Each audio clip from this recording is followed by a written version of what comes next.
Salam sang debaters. Berani bertanya, berani ditanya. Jangan kerja kau hanya bertanya terus ya kawan-kawan ya. Kita harus tetap semangat memberitakan Injil. Sekalipun orang mengatakan saya sesat, saya tidak mundur selangkah pun.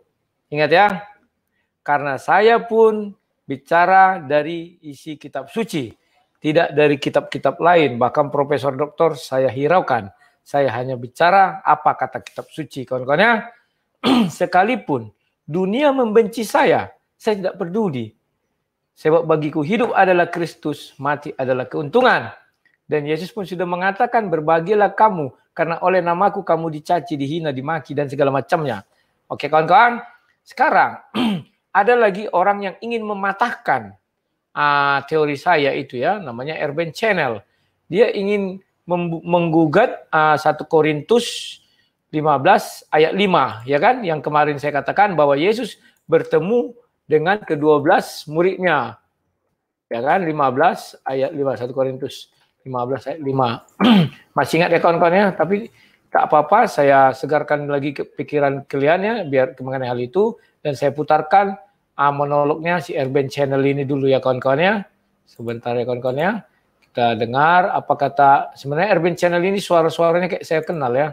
Mengawali dari sebuah tinjauan historis tentang ayat tersebut.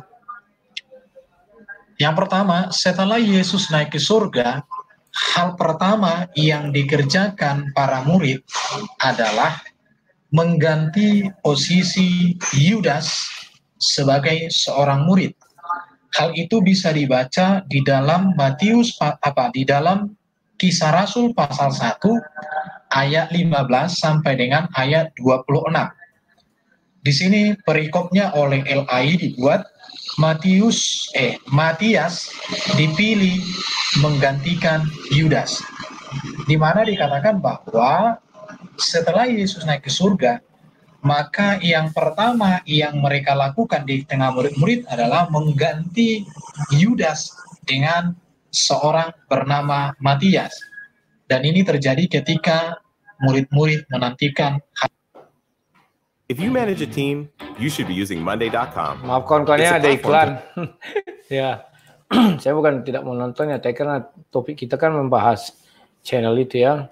Nah, begini kawan-kawan, dia sudah mulai membahas katanya Matias menggantikan Yudas. Memang iya Matias menggantikan Yudas, tetapi dia kan ingin menceritakan secara detail. Tapi saya tak melihat detailnya itu di mana. Kita lanjutkan dulu lagi ya kawan-kawannya. Apa sih? Sebab Yesus berjanji bahwa murid-murid akan dipenuhi oleh Roh Kudus. Oke, kita lanjut berikut dikatakan, saat Yesus naik ke surga, Matias pengganti Yudas ada bersama para murid. Dan tentu ikut melihat Yesus naik ke surga. Kisah Rasul pasal 1 ayat 21 sampai 22 dikatakan begini. Jadi harus ditambahkan kepada kami seorang dari mereka yang senantiasa datang berkumpul dengan kami selama Tuhan Yesus bersama-sama dengan kami. Artinya di sini bahwa Matias ini ikut berkumpul dengan Petrus dan 11 murid lainnya, Petrus dan kawan-kawannya bersama dengan Matias di situ. Yaitu mulai dari baptisan Yohanes sampai hari Yesus terangkat ke surga meninggalkan kami untuk menjadi saksi dengan kami tentang kebangkitannya. Dari ayat ini saya bacakan sekali lagi, jadi harus ditambahkan kepada kami, kata Petrus, seorang dari mereka. Siapa mereka? Orang di luar daripada yang 11 karena Yudas sudah meninggal. Yang senantiasa datang berkumpul dengan kami. Artinya orang yang menggantikan Yudas dalam posisinya sebagai rasul adalah orang yang berkumpul dengan Petrus dan kawan-kawan. Kapan? Selama Tuhan Yesus bersama-sama dengan kami. Kita tahu bahwa Yesus menyertai murid-murid selama 40 hari setelah kebangkitannya. Jadi selama itu lah Matias ini ikut bersama dengan para murid. Bahkan di dalam ayat 22 diperjelas, yaitu mulai dari baptisan Yohanes sampai hari Yesus terangkat ke surga, meninggalkan kami untuk menjadi saksi dengan kami tentang kebangkitannya. Jadi kita melihat di sini bahwa Matias ini sejak baptisan Yohanes, dia sudah mengikuti Yesus. Tetapi dia bukan kelompok murid yang 12. Itu yang pasti. Tapi seorang Matias ini sudah menjadi bagian dari kelompok murid-murid. Bahkan ketika Yesus sudah bangkit, Matias ini sudah ada bersama dengan para murid. Maka dari sini sudah pasti bahwa Matias melihat Yesus yang sudah bangkit dan juga melayani atau melihat Yesus melakukan pelayanan. Is there anything you would change? Abis, I quit my school actually earlier. Maaf ya, iklan lagi kawan-kawan. Ya biasalah, itu kita hargai ya. Kawan-kawan, ini kita lanjutkan lagi ya. Selama 40 hari itu. Dan juga Matias ini melihat Yesus naik ke surga. Jelas ya? Jadi di sini juga saya mau tegaskan bahwa pengangkatan Matias resmi secara hukum, di mana dikatakan undi. Dan undi ini merupakan hati semua orang. Tunjukkanlah kiranya siapa yang engkau pilih. Masehi. Berarti jaraknya antara surat Paulus ditulis dengan Yesus naik ke surga lebih dari 20 tahun. Sampai sejauh ini ya, saya ulangi pelan-pelan. Surat 1 Korintus ditulis oleh Paulus di Efesus pada tahun 54. Sedangkan Yesus naik ke surga tahun 30-an Masehi. Itu menunjukkan bahwa jarak antara surat Korintus ditulis oleh Paulus dengan Yesus naik ke surga lebih dari 20 tahun. Kira-kira 23-24 tahun. Oke. Dan lanjut kita melihat bahwa Paulus bertobat saat Yesus sudah naik ke surga. Ya, jadi kita melihat bahwa Paulus bertobat sudah Yesus naik ke surga. Dan para murid sudah memberitakan Injil. Dan Paulus juga tidak pernah mengenal Yudas secara tatap muka. Tidak ada data Alkitab. Paulus pernah jumpa dengan Yudas sang pengkhianat. Tidak ada. Dari sini kita melihat kronologisnya ini. Ini perlu untuk dipahami oleh kita, supaya apa yang seringkali dikutip oleh sang debaters, bisa kita pahami dengan betul, dengan benar. Oke, sejauh ini saya yakin bahwa Bapak Ibu mengerti yang saya maksud. Kita masuk kepada 1 Korintus pasal 5 ayat 3 sampai dengan ayat 6. Mari kita lihat di sini. Sebab yang sangat penting telah aku sampaikan kepada kamu, yaitu apa yang telah kuterima sendiri. Perhatikan di sini kata apa yang telah kuterima sendiri. Nanti akan saya bahas. Ialah bahwa Kristus telah mati karena dosa-dosa kita sesuai dengan kitab suci. Bahwa ia telah dikuburkan dan bahwa ia... Nah kawan-kawan, itu sudah kelanjutannya lagi aja ya.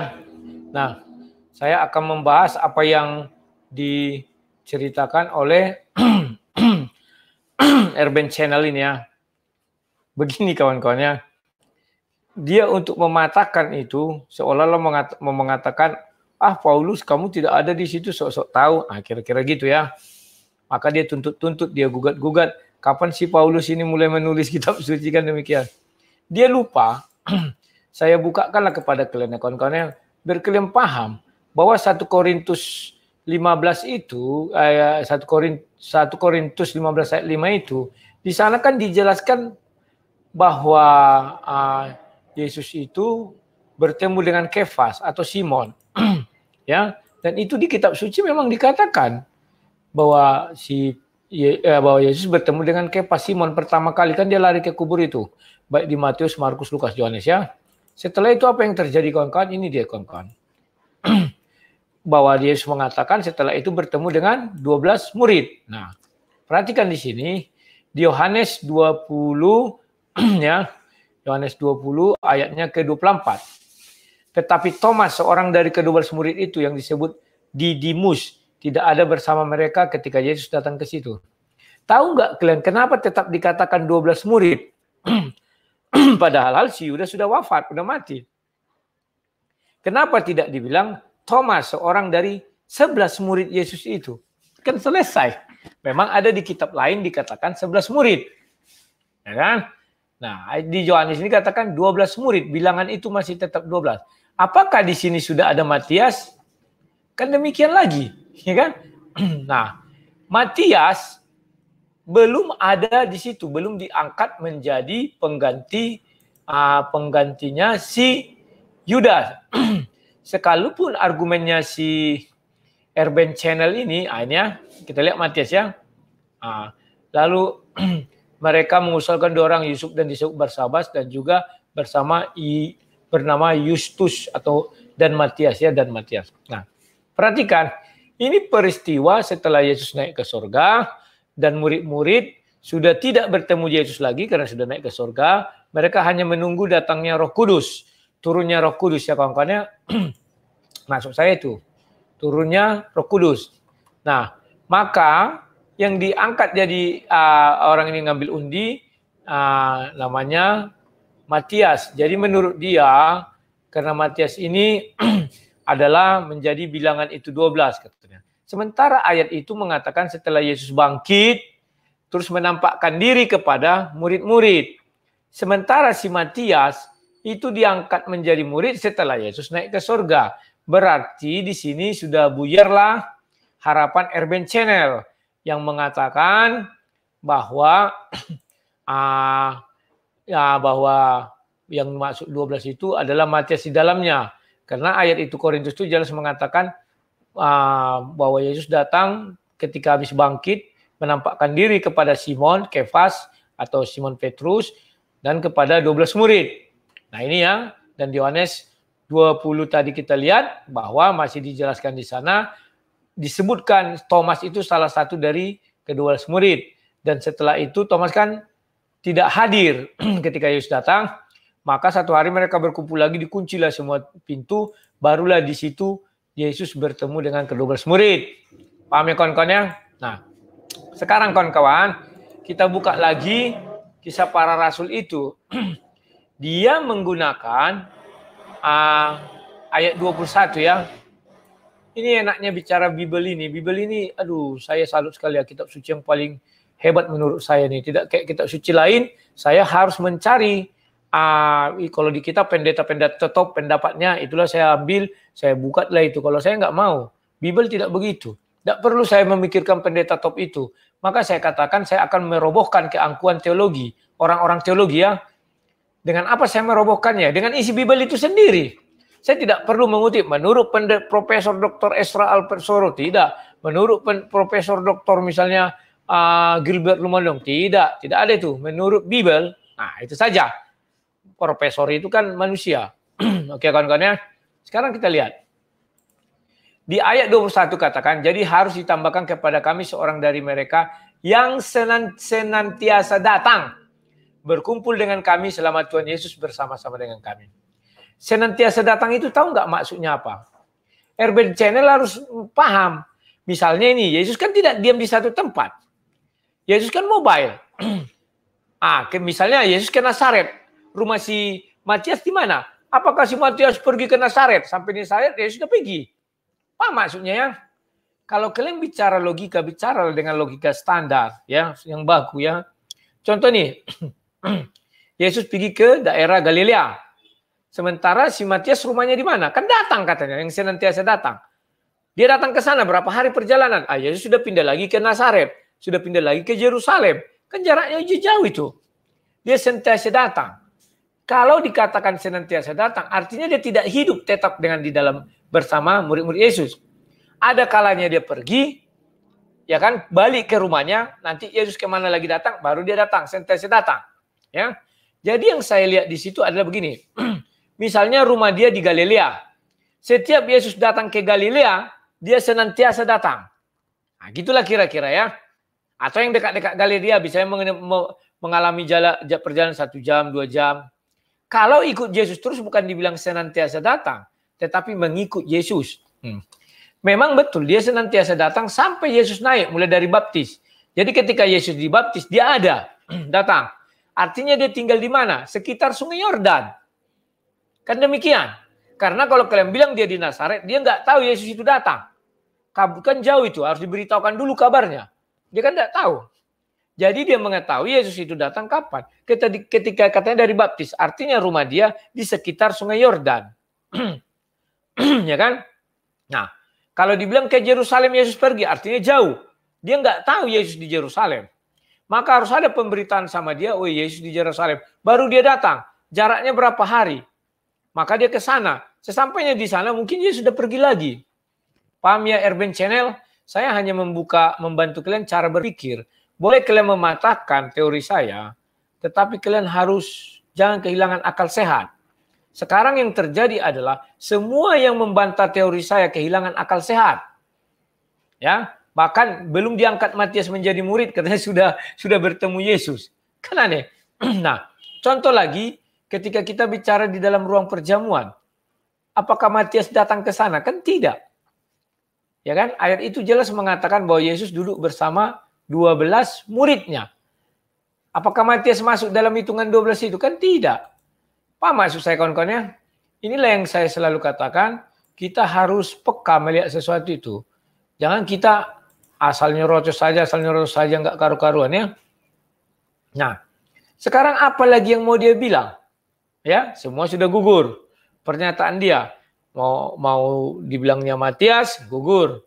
Karena Rasul Paulus mengatakan ayat itu ketika Yesus bangkit dan menunjukkan diri kepada Kefas. Ya kan? Apakah Yudas hadir di situ dalam wujud hantu? Misalnya demikian kan? Loh, bukankah Thomas mengatakan Yesus hantu juga? Murid-murid juga pertama mengatakan hantu. Gimana sih? Ya. Itu intinya. Kalian bilang kitab suci diilhami Roh Kudus. Artinya Roh Kudus berkata kepada Rasul Paulus, Rasul Paulus, waktu itu 12 orang ada di sana loh. Ya kan? Mau dalam wujud apa itu enggak urusan kita. Intinya Yesus bisa melihat semuanya. Bahkan iblis pun Yesus bisa melihat. Ya kawan-kawan ya. Jadi kawan-kawan untuk mematahkan semua dalil-dalil saya, semoga kalian tidak kehilangan akal sehat dan semoga kalian semakin mengaburkan ketuhanan Yesus. Kalian batas-batas ya kawan-kawan ya. Itu sekian mengenai Urban Channel. Salam Sang Debaters. Jangan lupa nanti jam 19 kita ketemu.